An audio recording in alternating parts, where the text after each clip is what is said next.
Hey everybody, it's me, it is SuperT, and this is day 73 of 100 vids. And I just popped by right quick to say happy Thanksgiving to each and every one of you. And now, yes, and I also stopped by in recognition that not everyone celebrates Thanksgiving Day. That is very popular in America and Canada, but it is not just an American thing, it's not just American like pumpkin pie or whatever. So there are other nations that celebrate days of gratitude. And I just wanted to share, some of those other ideas with you, those other events with you. So I'm going to go ahead and maybe break down about 10 of them I came across. Okay, cool. The first one is China. Now, I'm not going to attempt to pronounce the names of the festivals in Chinese. I will just give the translated versions.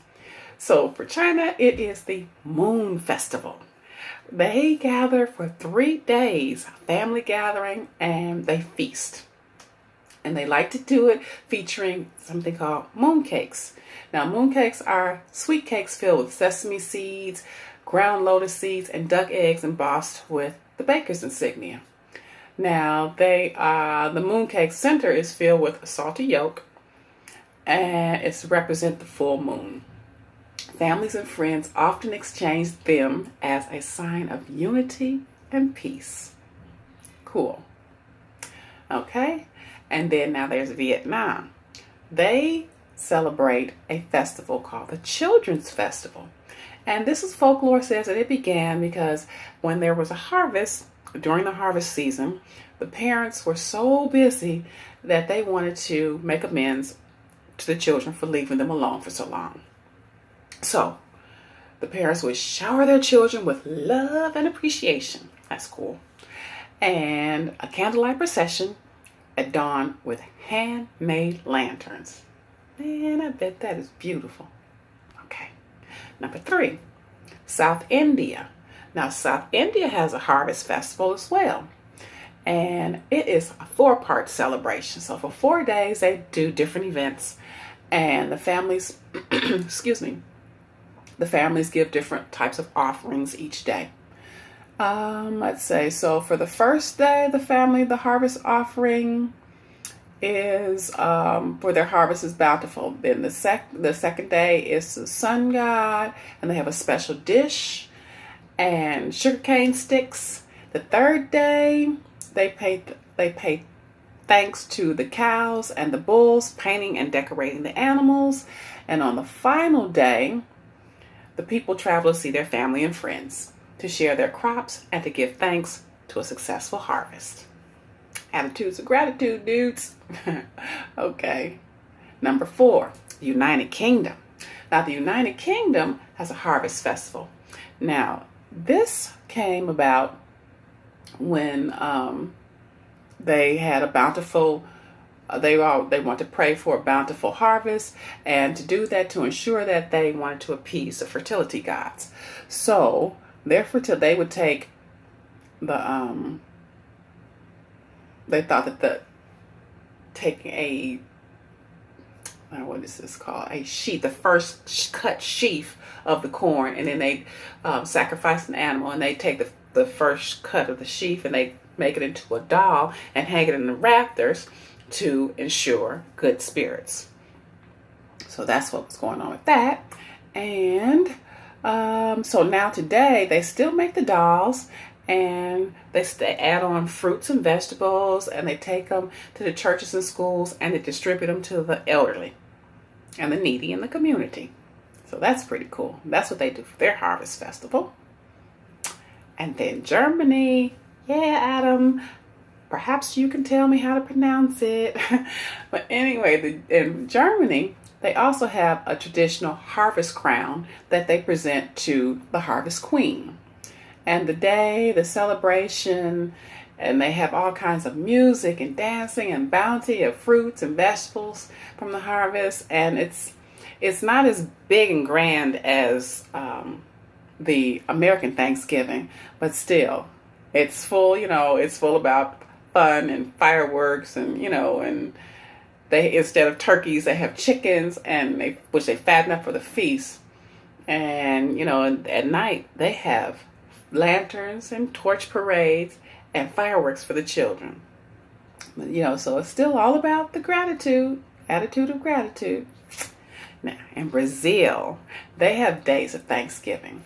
And their day of Thanksgiving is after really occur. It's not an official holiday like the United States. They always gave back, they always were grateful about a good harvest. But once the Brazilian president, the Brazilian ambassador came to the United States and he saw how the United States did Thanksgiving. He went back and he was like, okay, let's do this. So there are turkey celebrations and stuffings and accompanying dishes, including mashed potatoes, sweet potatoes, stuffing, corn stuffing, pumpkin pies. And just like in the United States, the main part of that celebration is full of food, fun, and family. Brazil. Okay. Ghana. Now, Ghana, theirs is called, I'm going to use this one, Yam Festival. So I don't know how to say the other word. Okay. And it's essentially, and we all know that yams is an essential part of Turkey Day table. So they really honor this tuber, as they call yams. And you know what? They do it up. This picture is delicious. You guys, you should look these up. No, I'm not going to show a picture, but they're good. Look at that, like marshmallow. Okay, maybe this one. Look at that. Look at that. Look at that. Doesn't that look good? Anyway, that did look good.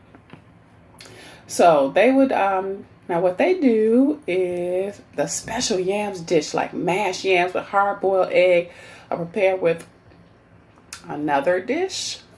And it's a mashed oatmeal with palm oil, dressed in multicolored togas. They dance to a ceremonial drum and end up with a large feast. Yes, indeed. Everybody's having a good time. Music, dance, and food. Because we're celebrating the harvest and we are grateful for abundance. Everyone. And then, like I mentioned, the Canadian Thanksgiving. Susan. The first Canadian Thanksgiving was celebrated in 1872. Let's see, the King Edward, he was recovering from a serious illness and he was grateful to get well, I guess. Oh, I guess that's a good reason. Every king's better. Everybody has a Thanksgiving. Everybody has a grateful day. All right, and they decorate their churches with cornucopias. You know that horn? Hey, that's that horn thing that with all the fruits and stuff, the picture of that coming out. Well, that's what they decorate theirs with. And today, much as like the southern neighbor, Canada celebrates its holiday with parades, football, and a big turkey on the table. Okay, that's cool. Barbados. Now they have a crop over festival. Now it says, like, unlike America's first Thanksgiving where there was no sugar. Tidbit trivia. It was lost on the ride over to the Mayflower. On the Mayflower. No sugar. Okay. Barbados celebrations are all about the sugar cane. That's their deal. Now, it begins with a ceremonial delivery of the last canes, followed by the presentation of the harvest crowns to the man and woman who produced the most sugar cane. Ain't that cool? Party goers enjoy fish cakes and barbecue chicken from nearby stands and challenge others to climb grease poles or partake in festa. Feasting and drinking competitions. The event culminates with the grand coup de main, a parade with mummeresque bands dressed in elaborate costumes depicting various themes. They know how to party. Okay.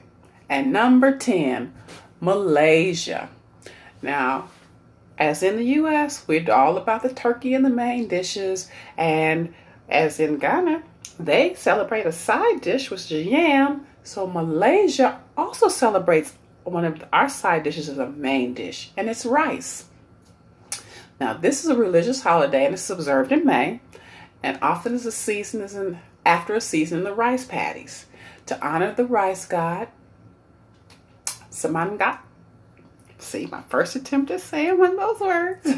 To offer gratitude for the good harvest.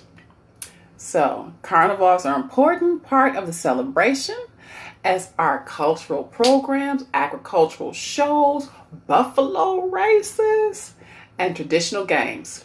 Homemade rice wine. I don't know, but I do like sake, if that's what they call it. Homemade rice wine is distributed among locals dressed in traditional costumes.